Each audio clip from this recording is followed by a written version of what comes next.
Welcome to another edition of the DLF Dynasty podcast. I'm Dan Myler. With me this week, Ryan McDowell. Ryan, we're missing our buddy Matt, but we had somebody in the back that we pulled out into the limelight for this week's episode. Yeah, we had to dust this one off, but this should be a fun episode for sure. We always miss Matt when he's out on assignment, but this will be a special one. This is a special one for sure. So you all know him, of course. He's around all the time. He's the I don't know how to really introduce you, Ken. You're one of the partners. You're a writer. You fill in all over the place. You're in the back channels of DLF, kind of the czar of DLF, I guess. Ken Kelly, welcome to the show, bud. Wow, I don't think I've been called the czar of anything before, so that's a real honor. And I have to tell you guys, I looked it up. This is DLF pod number 483. Mm-hmm. So being asked to be on this show for my first time is really an honor, because I mean, I had to be towards the top of the list to make it before episode 500. It really improves my self-esteem so much. And I just hope that I can live up to expectations. Yeah, well, I'm sure you would. I got to tell the listeners one quick story. We have a show sheet that we do every week for the show, and Ryan and Matt and myself will put little notes in there, things like, for instance, Ryan said Chark injury could change wide receiver roles. That's all he put. Well, Ken went on there and wrote us a book. So expect to hear a lot from Ken on each one of the games that we cover. We're going to follow our regular agenda, go game by game, cover the biggest things that happened in every game from a dynasty perspective. But Ken, before we do that, I have to mention, I was going to lead you in saying, hey, Matt, all this stuff about Kyle Pitts being the tight end one already and take him over all these, established guys, especially Travis Kelce. There's been some talk of maybe removing Matt from the show. And I was going to joke around about that, but I thought that might hit too close to home for Matt when he listens in this week. It probably would. It's been kind of a running joke between Matt and I, and certainly I would never fire Matt Price. You guys do such a tremendous job on this podcast, and it really is an honor to be on here. So you wouldn't fire him, but you'd ask him to leave, right? I might ask for his resignation, maybe. Matt and I have gone back and forth on the whole Kyle Pitts issue. It takes tight ends a while to acclimate to the NFL game, and I think that's what we're seeing with Pitts. Is he talented? Absolutely. Is he going to be a tight end one in the future? I think there's no question about that.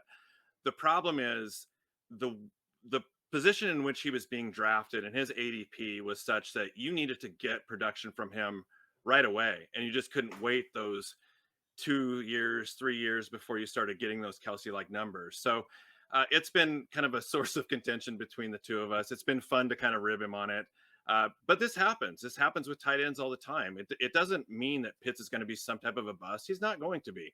But I think that many dynasty owners drafted Pitts maybe as high as 101 in the rookie drafts, expecting him to be this dominant force right out of the gate. And when you're playing on an offense led by an aging quarterback, those expectations were just a little bit too high for Pitts. But I will give this to Matt. When he plants a flag, he plants it deep. And I appreciate that. It's all good.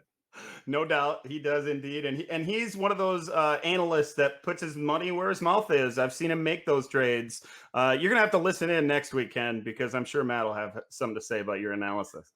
Well, I'm sure he would, but we'll just see what happens. Maybe, I don't know. Matt might not be back again. Oh, okay. It just might be the three of us. Who knows? We'll just have to see what happens. Yeah, let's see how the show goes. I haven't seen his response to what's happened over the last 3 or 4 weeks. So he might just be hiding along with the lions somewhere in the San Diego Zoo. Who knows with him? With that, let's get to some of these games. We always start on Thursday night. This was an entertaining game, guys. A lot of fun to watch, and it wasn't really expected to be that. The Bengals come back and win, of course, 24-21 on Thursday night. Joe Burrow had that magnificent second half, 348 yards and 2 scores. Tyler Boyd was great, 9 for 118. Chase got his, I guess, 6 for 77. First game not finding the end zone, and Joe Mixon was good, 16 for 67 and a score, although just caught one of his 2 targets for no yards. That was disappointing. I think mainly, Ken, the story goes right to Jacksonville. Everything surrounding the Jaguars. There's so much to talk about here. Starting with the head coach, dribbling down to Trevor Lawrence, who was fine in this game, got the rushing touchdown. That was nice to see. Didn't turn the ball over. That was good. And then James Robinson was so good in this game. 18 for 78 and 2. Laviska was good, 6 for 99. I guess it's a step forward for Jacksonville, but on and off the field, there's a lot to talk about with the Jags. There really is. And when I go back to my notes, and let's just say they're copious, you know, Okay. you said that they're very long, but I jotted down a couple things. Number one, Trevor Lawrence has beautiful hair. And me as a bald man looking at that, I just think that is just amazing. Now, could I rock that haircut? Yeah, I think I could. Halloween. But I can't. The second is going to be Urban Meyer. I am confident that I'm going to outlive Urban Meyer, even as kind of an overweight dad. I still think I'm going to outlive him, because every time you look at him, you think like he is on the verge of something really bad happening health-wise. He is not used to losing. But my big takeaway from this really goes back to kind of a conversation that Ryan and Matt and I really had last year about James Robinson. And you look at that situation with James Robinson, and we as dynasty owners have a tendency to fail to learn from past mistakes. And I'll give you some examples here. It reminds me of Arian Foster. So Arian Foster came on the scene, an undrafted free agent, had a really good rookie season for Houston. Houston rewards him by drafting Ben Tate, I believe it was in the second round. We as dynasty owners just had a massive overreaction and started taking Tate, you know, 4th overall, 5th overall, 6th overall in rookie drafts. Tate gets injured. Tate never reaches his full potential. Meanwhile, Arian Foster goes off to have one of the greatest, you know, dynasty careers in history. Okay. Fast forward a few years later, Chris Carson, seventh round draft pick, comes onto the scene. Pete Carroll is just so into competitions. Carson wins the competition in the offseason, comes out and plays really, really well. How do they reward him? They take the most shocking pick in recent memory, and I'm a Seahawks fan, with Rashad Penny in the first round. So what happens? Just like we did with Foster, we start selling pennies on the dollar for Chris Carson here. And Rashad Penny obviously doesn't pan out. Carson has gone to be one of the most underrated players, I think, in all of dynasty leagues. So here's kind of the lesson that we should learn. And Travis Etienne was drafted this year, and a lot of people just jumped on this Etienne bandwagon and started selling off James Robinson shares, pennies on the dollar. Robinson is a talented running back, and talented running backs who are proven in the league tend to produce. So there was a window there that opened up, I think, pre-Etienne injury that dynasty owners really need to look at. And just because a player is drafted highly doesn't mean that it's necessarily going to be the end for that veteran or young player ahead of him. And I think that we really need to learn from that. Yeah, there certainly is a lesson there. I always came back, Ken, to when it comes to Robinson, I always thought he's a good, not great running back. And he's the guy. I think Troy Aikman said it on the telecast. He gets everything that's blocked and then gets a few more, and that feels like what James Robinson is to me. So I never got on the James Robinson hype train throughout last year. I figured it was a fad. I'm probably one of those that need to learn that lesson, along with a lot of us that listen to you put that so eloquently there. Ryan, when it comes to Jacksonville for you, I kind of buried the lead. Chark, that injury, it's major, and it changes those wide receiver roles. Yeah, I really think it does. We saw DJ Chark suffer a fractured ankle on the first series of the game for the Jags. And what we saw the rest of the game, it did feel like different, like those receivers were playing different roles. Laviska Shenault had easily the best game of the season so far for him, and was really the go-to guy on a lot of that short stuff. And Chark has been the deep ball threat in that offense really his entire career with that team, but especially this year going into week 4, his ADOT was 16 compared to just 5 yards for Laviska Shenault. So I think with Chark out, it might be Marvin Jones, who was kind of in between those guys. He would certainly see some deep ball targets. I think it's going to be him who sees those deeper targets, and that's going to come, at a detriment to his bottom line when it comes to box scores. So it feels like obviously arrow down for DJ Chark, out for the year. arrow down for Marvin Jones as well, and it's going to be a boost for Chenault. That's really painful. Many of us as Marvin Jones managers have kind of plugged him into that wide receiver 3 spot and thought he was overlooked throughout the offseason. We acquired him and thought that this run of solid games would come because of it. And I agree with you.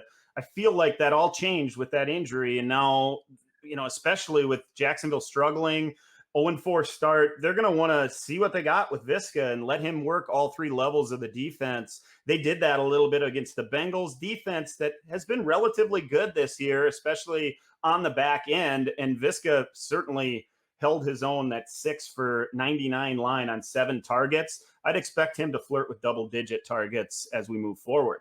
Let's jump over to the Sunday games, guys. Washington, the football team, wins 34-30.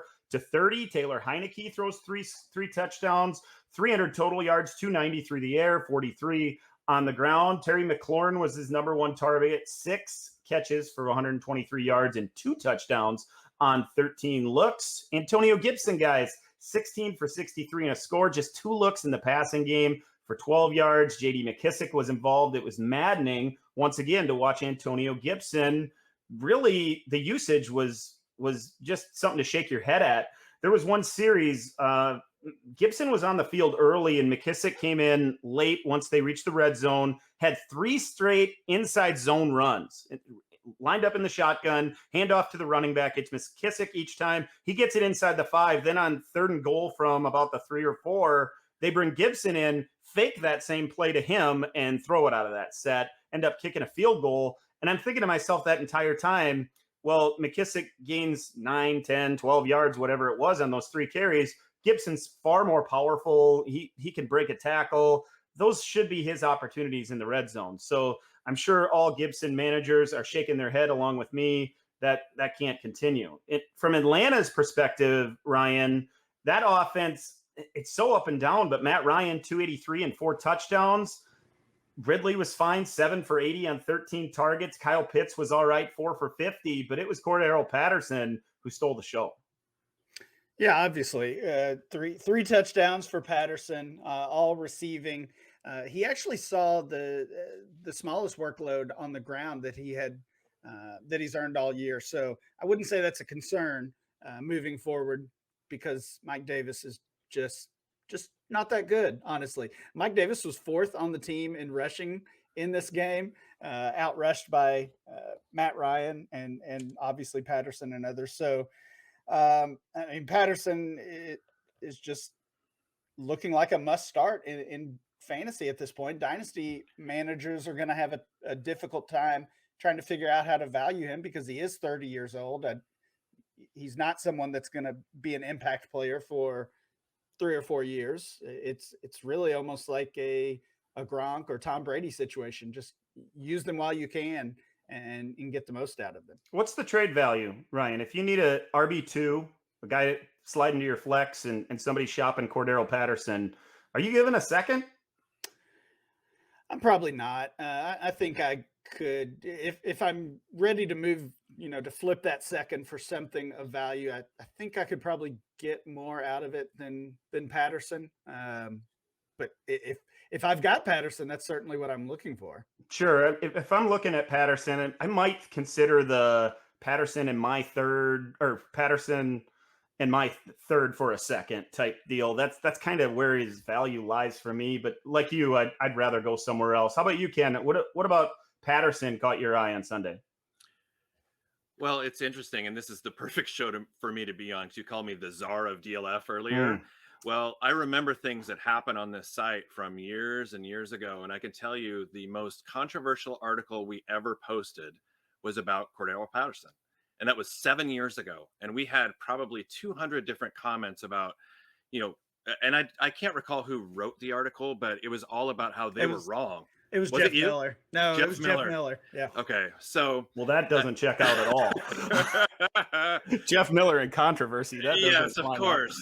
So Jeff writes this article about how Cordero Patterson is a sell. And at the time, everybody was thinking he was going to be the next great thing for the Minnesota Vikings. And he wasn't.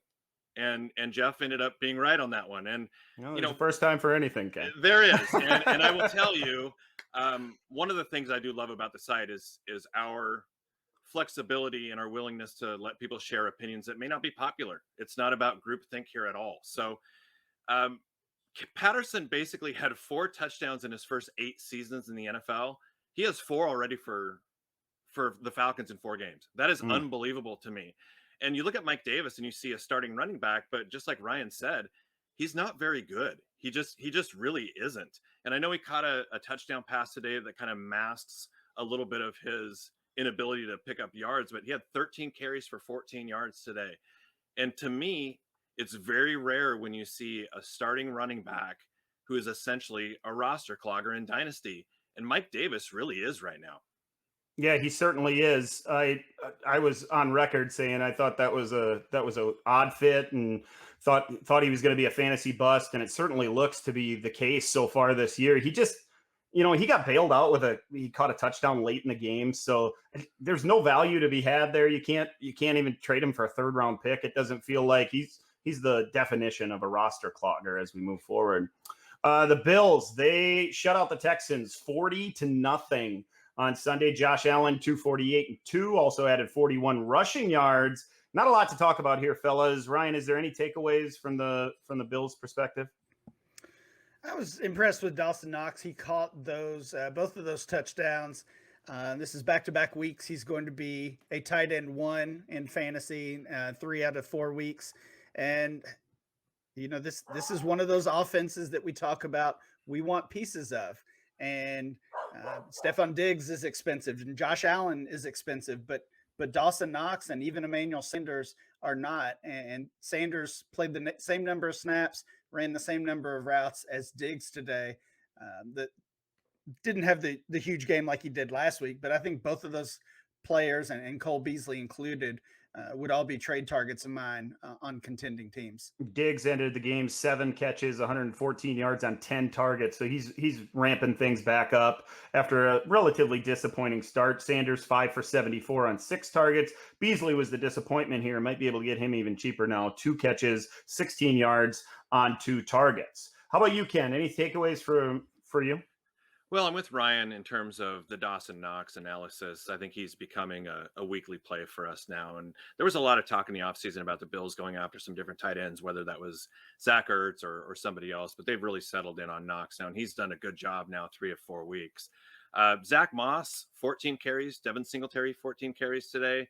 A little bit of a frustrating timeshare. I think you guys mentioned in a previous episode, the Bills are kind of like the Ravens, where Allen's going to get a bunch of rushing yards and a bunch of rushing touchdowns, and the running backs can't be trusted. I think they're proving that on a week-to-week basis, and we're kind of at the quarter pole now of the season. So what you are is kind of what you are, and I think that for the Bills, that's what they are. Yeah, it certainly is. Let's talk about the NFC North matchup. The Bears and the Lions. Chicago comes out on top 24-13 behind David Montgomery, 23 carries, 106 yards and 2 touchdowns early in the game before going out with injury. Early word is that it might not be as serious as maybe it looked. So if you got Montgomery on your roster, maybe there's something to look forward to there as we get the MRI early this week. In other notes, Justin Fields, 215 yards. That's fine. Didn't throw a touchdown, though. Threw the pick and just 3 carries for 9 yards. So once again, disappointing. Once again, not really used as that runner. And, in the late game, we saw Trey Lance come in. And his play in the second half of that game, plays would break down and he turns into a runner. And he turns that into a solid stat line that makes him an option or a weapon, I guess, to be a number 1 quarterback on the week. He only played half a game, guys, and he goes 7 for 41 on the ground. So we're adding a touchdown pass through the ground. That's the kind of floor that these running quarterbacks are supposed to present. And Justin Fields just isn't doing that. Everything's going awfully slow. I know what he said after the game last week, saying, "Oh, it seemed fast to me. It was just that everything was slowed down for me. It was no problem." But he looks like a deer in the headlights to me and in over his head. A young player that should probably mature on the bench before playing anymore, unless they're going to change this offense and let him run some kind of zone read and get him out in space on his own with his legs. Ryan, you were watching this game closely as well and saw Allen Robinson catch all 4 of his targets, but man, that it's just not happening in most likely his final year in Chicago. Yeah, it's not at all, and it's pretty frustrating looking at his production so far this season. And Ken said it a moment ago. At this point, we're a month into the year. What you are is what you are. And so far, Allen Robinson has been the wide receiver 62, wide receiver 49, wide receiver 81, and this week he's the wide receiver 47 with a couple of games to go. So that means 4 weeks in a row now, he hasn't even been a wide receiver 4, hasn't even been in that top 48 range. And, we always see changes when a new quarterback comes in or a new coaching staff. And everybody assumed it would be good news when Justin Fields took over. I don't know if it's going to be good news for Allen Robinson. It certainly has been frustrating. And at this point, you can't start him. You've got to see it, or I do at least. I want to see it before I am ready to put him back in my lineup. Every year we see these kind of guys, right? Yeah. That we're expecting wide receiver 2 numbers at least. At least he can be a flex, right? So he's a hard guy to hold out of your lineup. But I'm with you. We're to the point now, especially if Fields remains under center, it's going to be hard to start him, Ken. Well, just to piggyback a little bit on Fields here, Ryan said he was kind of a deer in the headlights. I honestly think at this point, Matt Nagy could just probably put him in a deer costume and have him run across the forest of Illinois during hunting season. That would probably be a quicker way to get him killed than what he's trying to do right now. I mean, honestly, I have kids just like you guys do. And when they were really little, we used to get these square plastic toys and they had the blocks. And you would give them like the round block and have them try to like put it in the star and stuff. And everybody and you as really good parents would just laugh at them.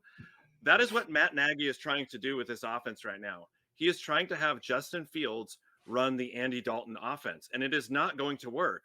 And he is going to get injured if they continue to do this. Now, Fields was better today. He only took 1 sack instead of taking 9, which is really, I think, the most amazing statistic of all. But this offense that they're running right now does not fit his skill set at all. They don't get him on the edge. They don't get him using his skill set. If you wanted to have a drop back passer in your offense, then you shouldn't have drafted him. You should have taken Mac Jones. You should have taken somebody else. But right now they're really trying to make this work. And frankly, it's not. Ken, I didn't know where you were going with that. You had a person dressed up like a deer getting shot, and then you mentioned kids. We'll just move on. I think it's true, though. It really is. I mean, why don't you just do that and just make it easier on everybody else? Yeah, well, there's a lot of things going on in Chicago that Bears fans and Dynasty managers alike are shaking their head at. The odds-on favorite to get fired in season was Nagy, and they've never done that. I think there's reason to be concerned if you're Matt Nagy about making it through the end of this season.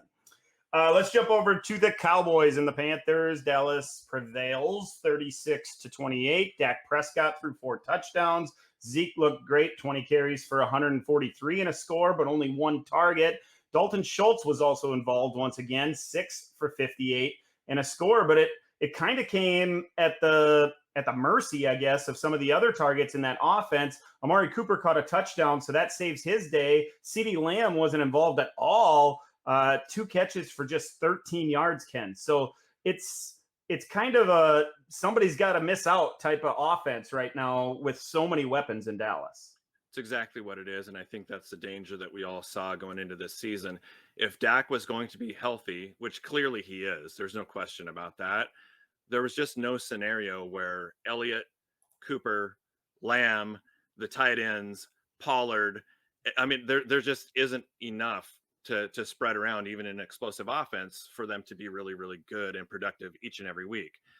We saw it years ago with the Rams where Torrey Holt would have a bad game and Isaac Bruce would be great. It just happens that way. They have an embarrassment of riches right now offensively, and this is kind of the result of it. So am I panicking on CeeDee Lamb after 1 bad game? No, not at all. Cooper was a little in and out today, had a little bit of a hamstring injury, but Cooper was due. He hasn't been good the last couple of weeks. So it's going to happen. They're going to spread the wealth a little bit. I think the takeaway that I do have from this game, aside from Elliott really establishing himself more today than he has at any point during the season, is the play of Dalton Schultz. And I know Jarwin was able to score today, but Schultz really looks like the option for the Cowboys in terms of tight end production. And that was 2 really good games in a row. And I think Schultz has kind of gone from weekly streamer to low end starter in a quick hurry.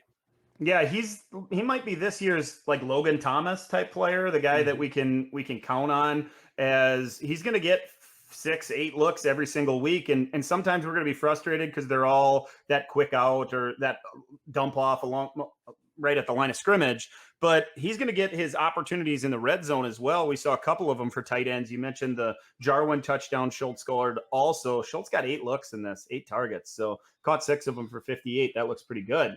In Carolina, though, Ryan, that Sam Darnold scored 2 rushing touchdowns again. He threw 2, also threw a couple picks, but he looks like a legitimate top 20 quarterback, not just for fantasy, but maybe NFL quarterback. He stands in the pocket, he takes the hit and delivers the football, and he's got the weapons. DJ Moore, once again, huge game, 8 catches, 113 and 2 scores. And now he's a weapon. Maybe this is a CMC thing. He's not in the game, so they're moving DJ Moore into the backfield. He got a carry for 6 yards in this game. Also, one of those touchdowns that he caught that came on that like angle route, the Texas route they call, out of the backfield. That's creativity that we like to see with the elite playmakers in your offense. They got DJ the ball early and often, 12 targets, looked incredible. There might be another waiver wire gem on this offense as well, Ryan. Yeah, I think so. I was kind of interested to see the usage for Rodney Smith, which is not someone I was super familiar with heading into this game. But of course, Chuba Hubbard got all the attention with the Christian McCaffrey injury, and he played fine. But Smith was really the pass catcher out of that backfield. And if McCaffrey misses more time, Smith might be worth a pickup in those deep leagues. Yeah, he may. I liked him as the pass catcher. He came out of the back. They were really rotating those guys in and out, Ryan. Yeah. Smith caught those 5 passes, but they clearly don't see Hubbard as a weapon in the passing game. They see him as a dump-off option. Nothing like they saw Mike Davis as last year. Right. Well, they also didn't necessarily have the options that they do now. Sure. But yeah, Hubbard saw 2 targets, caught them both. Royce Freeman was the other guy that we thought would be kind of next in line. Just 3 carries, no targets for him. I would rather have Rodney Smith than Hubbard. I'm sorry, than Freeman at this point. Yeah, Freeman's probably a drop at this point in most dynasty setups. Indianapolis, they get the win against the Dolphins in Miami, 27-17. Carson Wentz threw a couple touchdowns. They also went to Jonathan Taylor enough in this one, 16 carries, 103 yards and a touchdown, caught 3 passes to help out as well. Honestly, guys, I didn't see enough of this game. It didn't hit red zone as much as some of the others, but it felt like every time they showed the game, Jonathan Taylor was ripping off a nice first down run and getting him past the sticks. And then they'd show him trotting off and it was Nyheim Hines or somebody else coming in.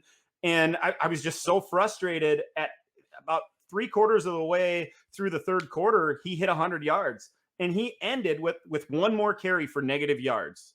And, when they're nursing a lead, that feels like Jonathan Taylor type of football. He should have been up in the 24 carry range and he just didn't get there. They continued to Carson Wentz drop back. And Ken, you mentioned guys, quarterbacks getting killed out there. Carson Wentz is going to be killed if he continues to drop back this much in a game. I did not like the play calling. He only threw it 32 times. He took a couple sacks. He got rocked on a couple of his throws where I didn't know if he was going to get up. I really don't like how the Colts offense is coming along right now. They're 1-3, but they're lucky to be 1-3 at this point, Ken. Oh, I totally agree. And Wentz and Frank Reich are certainly kind of attached at the hip right now. And after a quarter of the season, you're going to look at that experiment and say, this is not working. It really isn't. And if Wentz makes it all the way through the end of the season uninjured, I'm going to be stunned. Because and if they do, and if he does, they got to give up a higher pick for him, right? Right. Yeah, for sure. My takeaway from this is more kind of on the Miami side, and that rushing game that the Dolphins have is atrocious. It's really bad. Gaskin just does not look like the same player we saw last year.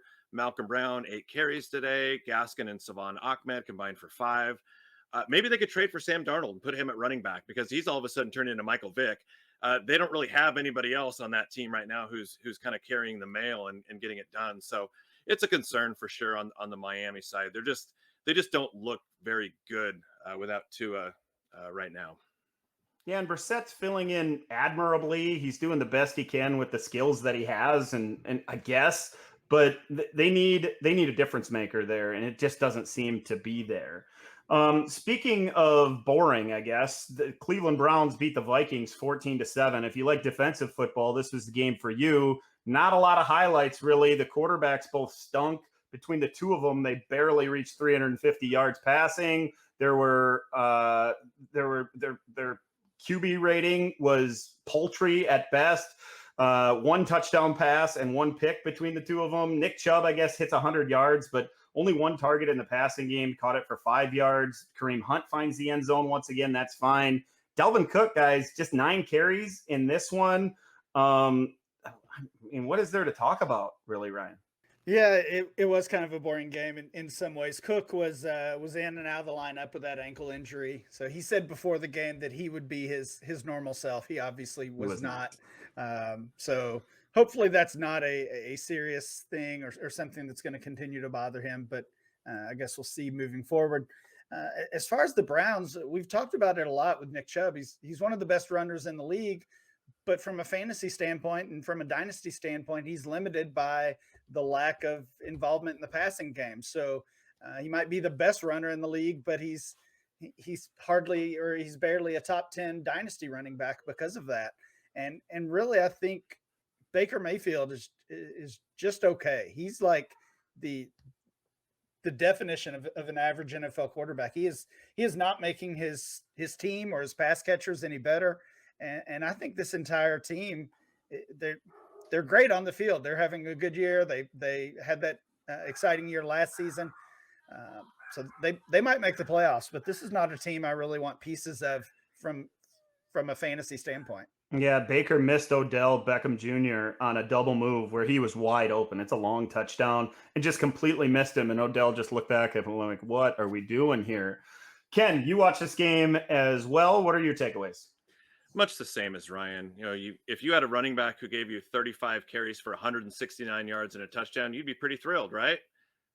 Absolutely. Well, the problem is that's what you got from Nick Chubb and Kareem Hunt combined. That's just the reality. Is the Browns are a really good rushing football team, and having both of those two players back there is really good for them and really horrific for fantasy owners. Chubb is not going to get the catches that Hunt's going to get. Hunt is likely not going to get the carries that Chubb is going to get. They're both obviously very usable players in Dynasty, but you almost need one or the other to get dinged up to really get max value from the other. And the problem is it's going to cost you probably a late first, early second to get Hunt, and it's probably not going to be worth it to you, just assuming Chubb's going to miss some games. In terms of the chemistry between Baker Mayfield and Odell Beckham Jr., I would put it this way. If Chris Harrison from The Bachelor walks into the Browns locker room and says there's one final roast for the evening, Odell Beckham ain't getting it. He just isn't. Okay, so there is just nothing happening between those two. I don't know if they need to start having breakfast together or start like going on like walks or something. I don't know what the deal is, but they just do not look like they are in sync at all. One of those guys need to go for a walk, but it's probably to another team to separate them. Yep. Because Beckham just hasn't ever been on the same page as his quarterback in Cleveland. It's Jesse Palmer with The Bachelor. Come on, keep up with the latest news. Okay, so now if you want to start going pop culture on me, Ryan, this podcast is going to go for about 5 hours, and it's going to get deep. It's going to get really deep. It feels like it already has. It feels like it has already. We're digging. The Giants, they dug out of a hole in the fourth quarter and won this one 27-21 in New Orleans. Daniel Jones threw a couple touchdowns. His first pick of the year came on a Hail Mary at the end of the first half. He threw for 402 yards in the game. Gosh, guys, he's played really, really well to start this season. First quarter of the season has gone his way personally, but the team's just 1-3. Saquon Barkley scores twice, including the game winner in overtime. But everything we have to say probably comes on New Orleans' side of the ball. Kamara, he was fine, 26 for 120. We love the carries. The touches, though, 26 touches. He didn't get a target in the game. That's maddening, Ryan. What are we going to do with AK.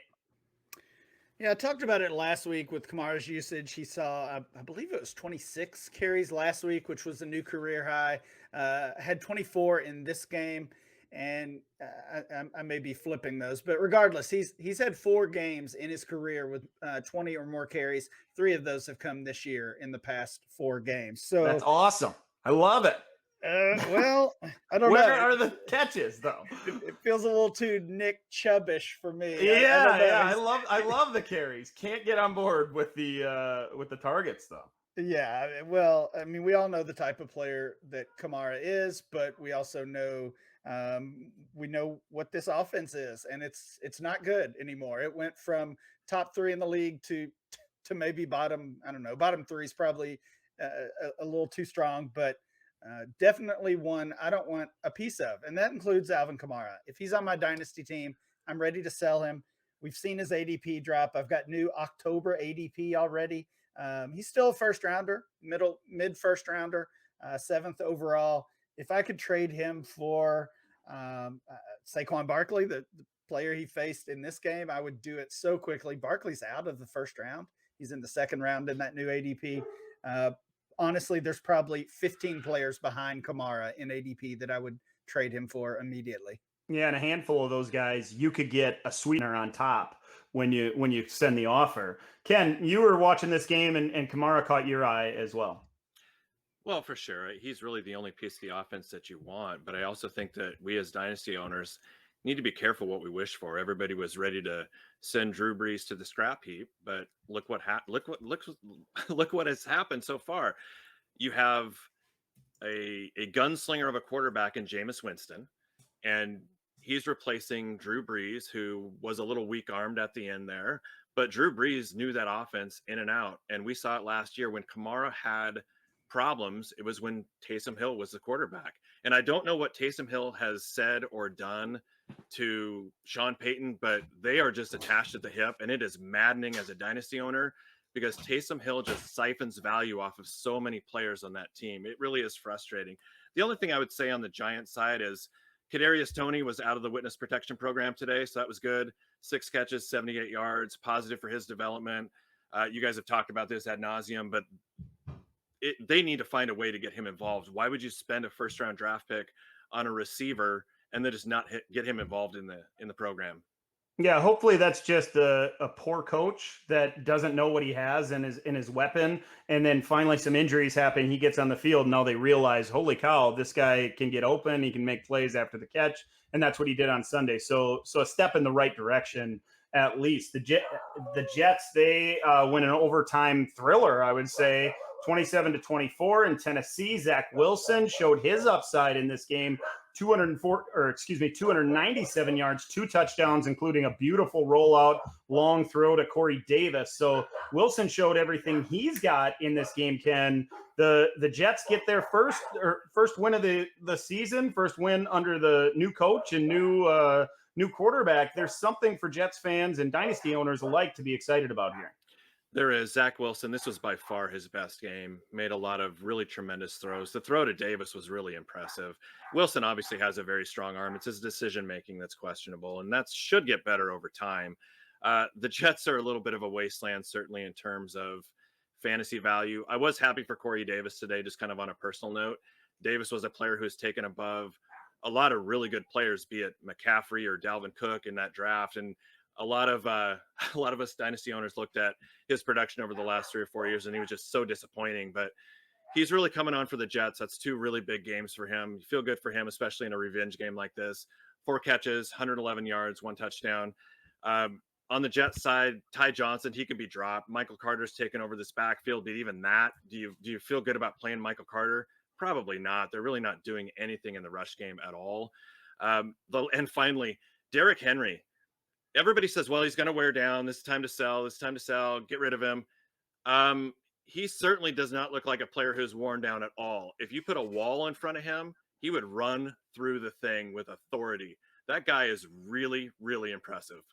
Yeah, he's so good, and he's just going to carry people to dynasty championships once again this season. The Chiefs, they win in Philly 41-30 over the Eagles. Mahomes throws 5 touchdowns. Tyreek catches 3 of them on 12 targets. Clyde Edwards-Helaire, once again, 14 carries, 102 yards, no targets. Guys, I'm selling Clyde. You mentioned, Ryan, there's a handful of guys below Kamara that you'd sell him for. I bet there's 20 below CEH that I would sell him for right now. A lot of these young guys with a little more upside. Clyde looks just fine, but I don't want a guy that's just fine in the 3rd round of a startup. I don't want to have invested the number 1 overall pick last year in a running back that's just fine. He's scoring these points because he's in this offense, not because he's a super special player. And I want guys that are super special when I have that kind of investment into them. Travis Kelce, a little bit of a disappointment. He's going to have a down game every now and then, 4 catches, just 23 yards. How about the Eagles, though, Ryan? Jalen Hurts looked good, 387 yards and 2 scores, also added 47 on the ground. Kenneth Gainwell was involved, went for nearly 100 yards total from scrimmage and scored. Yeah, Gainwell looked good. I was just way too low on him. And honestly, I think a lot of people were. He fell to day 3 of the NFL draft. He fell to the 3rd round of most Dynasty rookie drafts. I don't think I got him anywhere, unfortunately, because the Eagles are getting the most out of him. And it's coming at the expense of Miles Sanders. He started the year well. The first week or two, the past 2 weeks have been horrible. So hopefully those just end up being, blips in the road, I guess. But I don't know. It's not looking good for Miles Sanders, and Gainwell is the playmaker in the offense, the one who looks electric out there. Yeah, he's the one that coaching staff wants on the field when they get close to the red zone too, which is painful as a Miles Sanders truther. Ken, how about you? What do you think? Well, I look at the same thing, and Gainwell certainly has been impressive. I look at Jalen Hurts, though, as well. 48 attempts today, 8 carries. Rest of the team, 11 touches. They have just taken a player who's basically a rookie and said, go win us the game by yourself. And it is putting a tremendous amount of pressure on Hurts. And I hope that he is successful. But they're really, really putting a lot on his shoulders. So I am concerned about that for sure. Devontae Smith, great game today. Zach Ertz, I think he could still be usable. Let's see what happens over the next couple of games. And Tyreek Hill. Tyreek Hill is just a joke. I could honestly put on my dad khakis and sneakers and stand at the 20-yard line, have him start at the other end zone. He'd probably beat me to the side. I mean, it's unbelievable. This kid is absolutely electric. And he's really what Deshaun Jackson should have been. Yeah, I like that a lot. That's a good comparison. Guys, the DLF podcast, DLF Dynasty podcast, is sponsored by monkeyknifefight.com, daily fantasy sports for the rest of us. Even if you played DFS in the past, your experience with Monkey Knife Fight is going to feel completely different. No more competing against professional players or working through time-consuming salary caps. With Monkey Knife Fight, you choose from unique, easy-to-play games, including the popular More or Less contests, where you can bet on if your favorite NFL player will have more or less yards than predicted.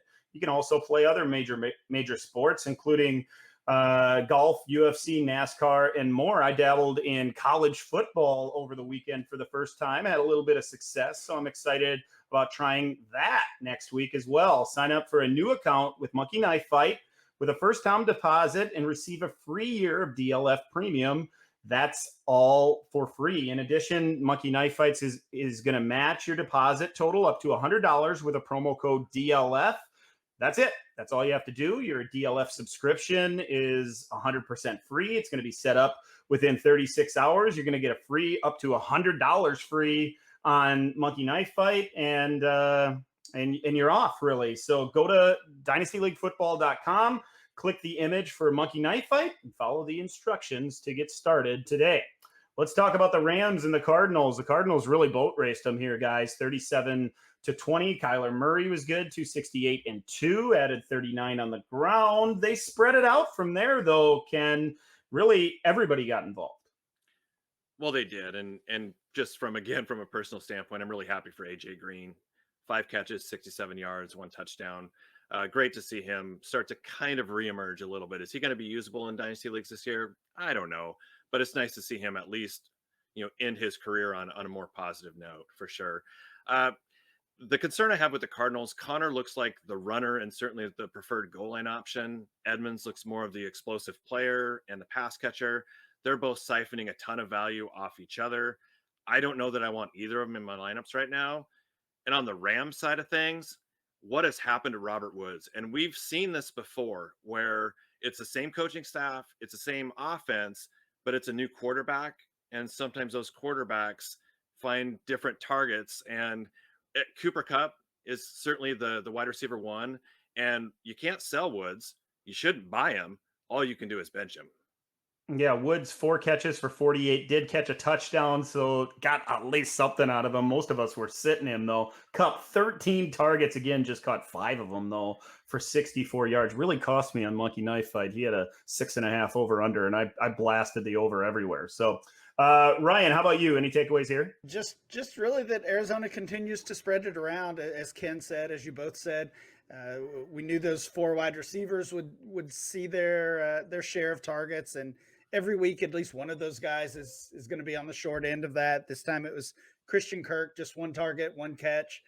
But now the tight end Max Williams has kind of joined that group along with the receivers and Chase Edmonds battling for targets. This is the second strong week that Max Williams has had. So I guess that's good news for him. If he's on your waiver wire, maybe consider that. But it's bad news for the wide receivers. It's going to be a tough situation weekly trying to figure out whose turn it is. And then the other thing that I think has been so impressive, Kyler Murray has just dominated from a fantasy standpoint and from an NFL standpoint, probably the MVP so far through the first 4 weeks. He hasn't really done a lot on the ground yet. So it feels like there's, fantasy points being left on the table every week. And if he's either forced to run or chooses to run, the ceiling is going to get even higher. Yeah, what's nice is he is putting up those floor performances at the very least, and the little bit of ground production that he's putting up there is helping out. 6 for 39 on the ground on Sunday. Last couple notes from this game, guys. Darrell Henderson, he's clearly the guy there. Once again, 14 carries, 89 yards. Also was involved in the passing game to the tune of 5 catches for 27. So we're all starting him with confidence. Sony Michel, just 3 carries for 11 yards. And then Van Jefferson, really his best game as a pro, 7 catches, caught all 7 of his targets for 104 yards and 2 touchdowns. Looked good doing it as well. The Seahawks beat the 49ers on Sunday, 28-21. Russell Wilson threw 2. He ran in 1. Alex Collins, 10 carries for 44 yards and a touchdown. It was kind of odd how that played out. Chris Carson, was he banged up? Were they just trying to go away from him a little bit for a week? He just had 13 carries. So we're not really sure what happened there. DK catches a touchdown. Tyler Lockett was quiet. On the other side of things, that's where the story is, Ryan. Jimmy Garoppolo gets banged up. Had started off decent, 165 and a touchdown early in the game, but Trey Lance comes in late, throws for 157 yards and 2 touchdowns to Deebo Samuel. Also runs 7 times for 41 yards. Those were all pretty much scrambles. They were playing from behind, and Trey Lance provided exactly what we expect him to do in those type of situations. He's got an unlimited ceiling. He really does, and I would think this is the beginning of the Trey Lance era in San Francisco. He came in at the start of the second half. The game was tied at 7, and there was some confusion early on as to why he was out there. We found out that there was an injury to Garoppolo, and maybe it's a real injury, or maybe they were just ready for Trey Lance to see the field, and we'll see how that goes. It's got to be. This has got to be Trey Lance's team moving forward, though. I hope so. What about you, Ken? Nothing really to add here outside of Tyler Lockett today, 4 catches, 24 yards. We always say you are who you are. And Lockett is going to have those blow-up games, and he's going to have some clunkers like this. We shouldn't expect anything different from him. But I agree with you guys. I think this could be the changing of the guard in San Francisco. One of those touchdowns to Deebo was just on an absolutely terrible blown coverage by the Seahawks. But you give it to Lance. He made some plays.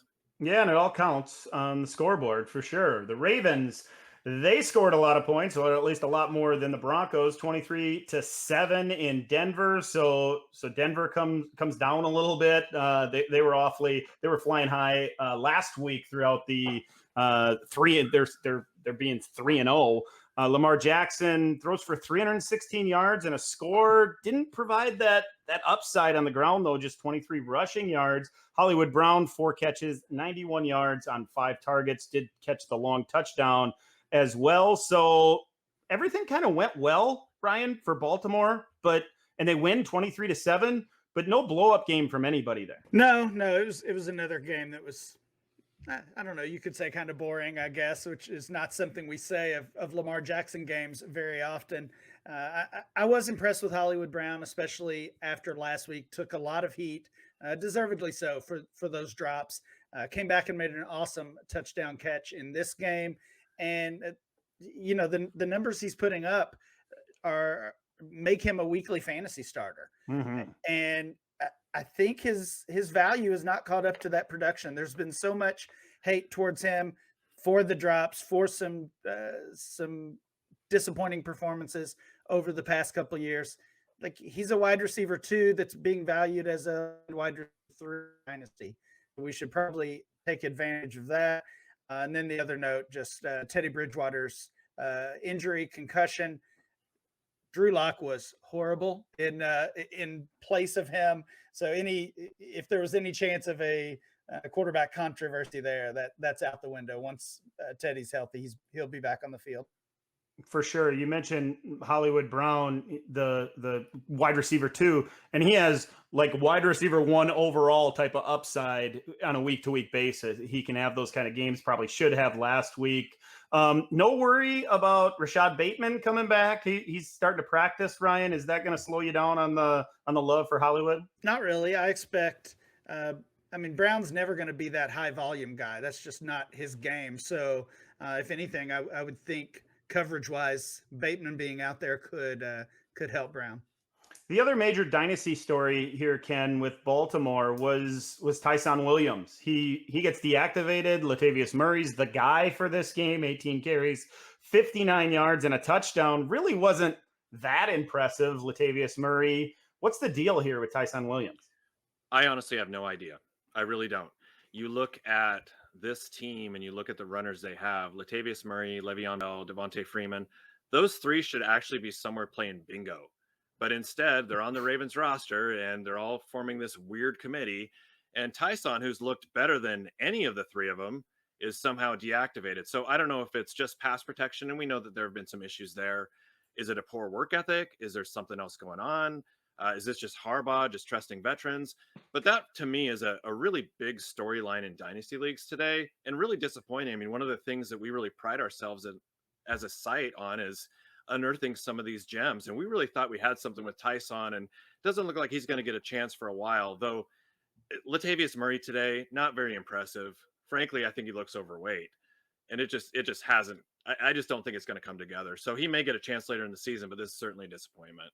Yeah, disappointment for sure. And I was on the I guess bandwagon saying it was fine to pay a 2nd round pick if you're a contender for Tyson Williams. That doesn't look like a good investment at this point. So maybe swung and miss on that one.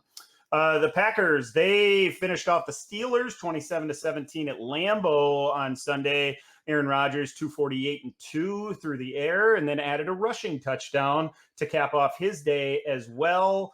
Randall Cobb caught a couple of touchdowns. That was pretty cool to see, I guess. Aaron Jones and A.J. Dillon each get 15 carries. Dillon kind of played that role as the finisher late in the game, got a bunch of his carries and did nicely in that job, 15 carries for 81 yards. So maybe there's a path to him being useful in big blowout matchups. If you can predict the Packers' big win, games against the Lions maybe, although that didn't exactly happen last week, there might be something there. Certainly if Jones ever goes down, Dillon would have a big role in that offense. Devontae Adams was a little bit disappointing against 6 for 64.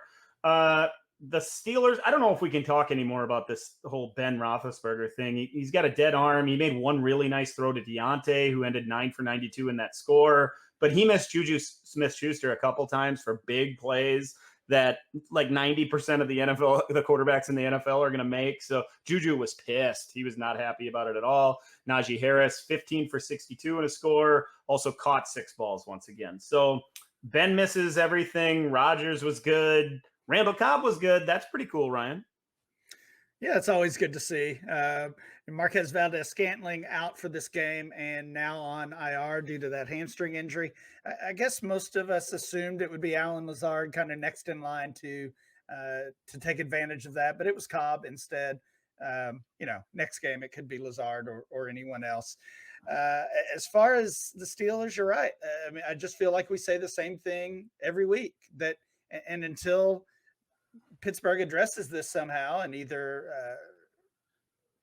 I guess replaces him or makes some kind of move, then it's going to be the same story that we're going to be disappointed with the players on this offense, and it's all because of Ben. It was interesting. You mentioned it could be somebody else next week with Cobb.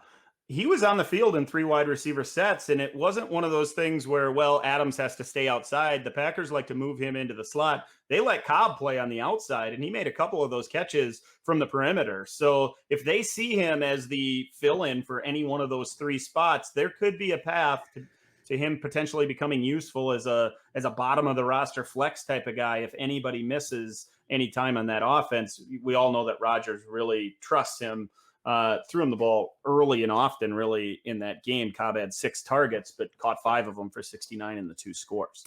Yeah, it's been a good weekend for Kentucky football. Yeah, I guess so. Our resident Wildcat. Ken, I got to say, thanks for joining us. Thanks for filling in. It was awesome to have you. Usually I give Price like a solid D+ score on his podcasting skills. You're definitely in the A range. Well, I appreciate that very much. And I just have to say, I think by Tuesday, Randall Cobb's going to be the overall wide receiver 1 in Ryan McDowell's Dynasty rankings. Yeah. And I am looking forward to refreshing that page to see it. It's going to be fantastic. We're all here for that. So that's going to do it for this episode of the DLF Dynasty podcast for Ryan and Ken and Matt. I guess he's on vacation as well. I'm Dan. Thanks for listening to this episode of the DLF Dynasty podcast. We'll catch you again next week.